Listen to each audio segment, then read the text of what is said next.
لاہور دا پاوا اختر لاوا لاہور دا پاوا اختر لاوا۔ پاکستانی لا کیا کہتا ہے، پاکستانی قانون کیا کہتا ہے، یہ میں آج آپ کو بتانے جا رہا ہوں۔ السلام علیکم ناظرین، میں ویزر اور ناظرین اکرامین ٹک ٹاک کی ایک مشہور و معروف شخصیت لاہور دا پاوا اختر لاوا۔ بالکل گھبرانا نہیں ہے، مجھے کچھ بھی نہیں ہوا ہے، لیکن لاہور دا پاوا اختر لاوا آج کل کافی مشکلات میں ہے، بیکاز لاہور میں ون وے کی خلاف ورزی کرتے ہوئے ان کا چالان اور چالان کے دوران ٹریفک وارڈن کے ساتھ ان کی تلخ کلامی اور ویڈیو بنانے کے جو مناظر ہیں وہ ڈیفینیٹلی منظر عام پر آئے ہیں، اور یہ تو ڈیفینیٹلی ایک روزمرہ کا کام کاروبار ہے۔ اکثر آپ کے ساتھ بھی کبھی ایسا واقعہ ہوا ہوگا، لیکن پاکستانی لا کیا کہتا ہے، پاکستانی قانون کیا کہتا ہے، یہ میں آج آپ کو بتانے جا رہا ہوں کہ اگر آپ کا چالان ہوتا ہے اور آپ کی بحث ہو جاتی ہے کسی ٹریفک وارڈن سے یا کسی بھی سرکاری ملازم سے، اور آپ موبائل نکالتے ہیں اور ان کی ویڈیو بنانا شروع کر دیتے ہیں، تو آپ پر کون کون سی دفعات لگتی ہیں، پاکستانی قانون کیا کہتا ہے، آپ کو کتنی سزا ہو سکتی ہے، آپ نے ویڈیو بنانی ہے یا نہیں بنانی، اور اگر بنانی ہے تو کیا کیا احتیاطی تدابیر اختیار کرنی ہے۔ آج کے اس ولاگ میں آپ کو یہ بتانے جا رہا ہوں، بیکاز گاڑی اکثر کم و بیش لوگوں کے پاس ہے، اور گاڑی چلاتے ہوئے ڈرائیونگ کرتے ہوئے آپ کو مختلف سرکاری افسران کے ساتھ، سرکاری اہلکار کے ساتھ کہیں نہ کہیں واسطہ پڑتا ہے، لیکن کہیں پر آپ کو اگر سرکاری کوئی ملازم روک لیتا ہے، باوردی اگر اہلکار آپ کو کوئی روک لیتا ہے اور آپ کے ساتھ ان کی کسی بات سے بحث ہو جاتی ہے، کسی وجہ سے بحث ہو جاتی ہے، تو آپ نے کرنا کیا ہے، یہ آج کے ولاگ میں آپ کو بتانے جا رہا ہوں۔ ناظرین کرام، اختر لاوا لاہور دا پاوا ڈیفینیٹلی ان کا چالان ہونے جا رہا تھا اور ان کی تلخ کلامی ہوتی ہے، بحث و مباحثہ ہو جاتا ہے ٹریفک وارڈن کے ساتھ، اور اس کے بعد وہ اس کی ویڈیو بنانا شروع کر دیتے ہیں، جس پر ٹریفک وارڈن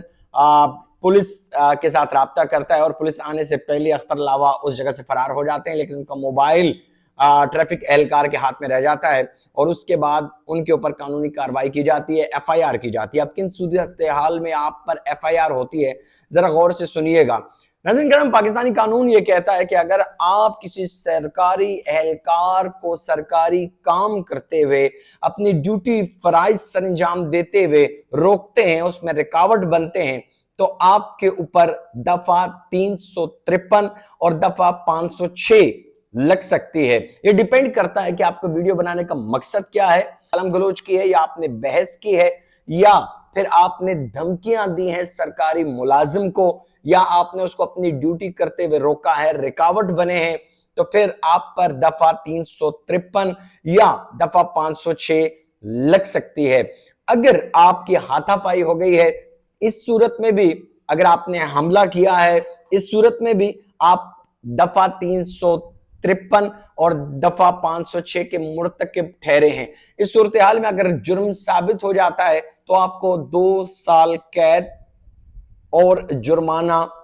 ہو سکتا ہے، یا پھر دونوں ہو سکتے ہیں۔ اب یہ جج پر ڈیپینڈ کرتا ہے کہ وہ آپ کو کیا سزا دیتا ہے۔ دفعہ 353 دفعہ 506 اس صورتحال میں ہوتی ہے جب آپ کسی کی پرائیویسی کو ڈسٹرب کرتے ہیں، سرکاری اہلکار کو اس کی ڈیوٹی کرنے پر رکاوٹ بنتے ہیں، یا پھر آپ اس کو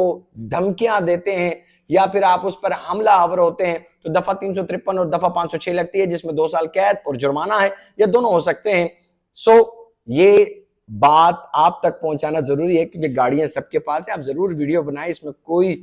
بری بات نہیں ہے، لیکن پوزیٹیو ایکٹیویٹی کے لیے، یا پھر آپ کوئی بھی کویسچن کر سکتے ہیں کسی بھی سرکاری اہلکار سے آن کیمرہ، اس میں کوئی مذائقہ نہیں ہے۔ لیکن اگر آپ ویڈیو بناتے ہوئے دھمکیاں دے رہے ہیں، گالم گلوچ کر رہے ہیں، بحث و مباحثہ کر رہے ہیں، جس پہ آپ حق پر نہیں ہیں، تو پھر یہ آپ کے لیے دفعہ 353 دفعہ 506 آپ کی ایف آئی آر میں درج ہو سکتی ہے۔ لہٰذا ٹریفک وارڈنز کے ساتھ بحث و مباحثہ کرنے سے ذرا گریز کیجئے گا۔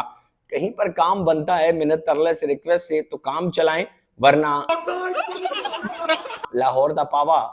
اختر لاوا۔ دعا میں یاد رکھیے گا۔ اللہ حافظ۔